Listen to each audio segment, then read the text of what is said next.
This is it, part 3. In this video, we're going to be keeping it strictly inside the pit and the massive surrounding trail network. We're taking on everything this terrain can throw us. Rock hard pack, deep power sucking sand, continuous whoop sections, and killer views around the lake.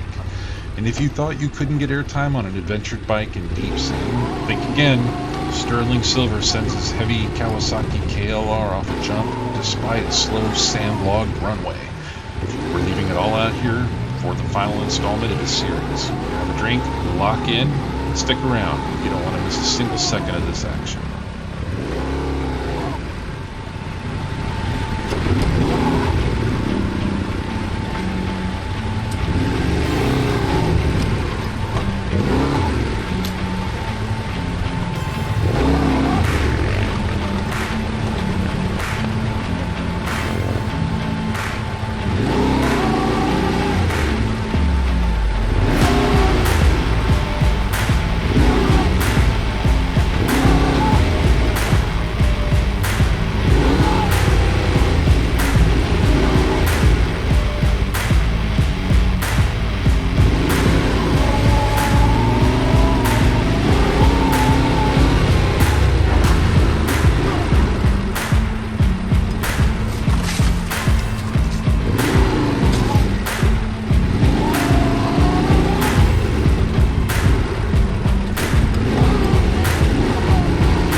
Gotta go faster than that.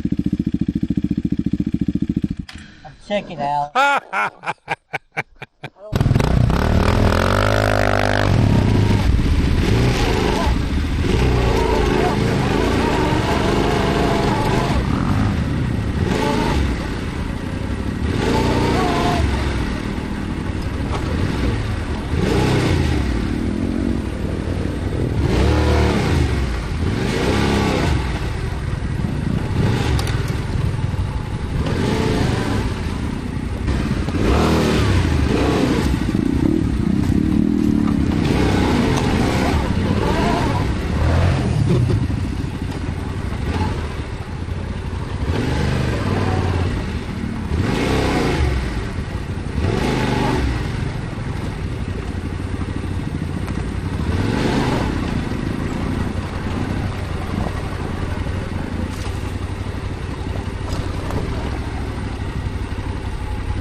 Well, that jump definitely took its toll. Our ride got cut short and that hard landing ended up killing the battery. But huge shout out to Phil the Sand Gnome for saving the day. He headed back to civilization and grabbed us a replacement so we weren't stranded. Even with the sudden breakdown, this whole trip was an absolute blast. If you enjoyed this 3-part series, smash that like button, drop a comment below, and make sure you're subscribed to 2T2R Too Tall to Ride so you never miss an adventure. While you're here, check out the channel for more off-road rides, or head over to my Tall Guy Reviews playlist where I review bikes, mods, and ergonomics from a 6'6" rider's perspective, including all the mods on my Tenere 700. Thanks for watching, stay safe on the trails, and I'll see you in the next one.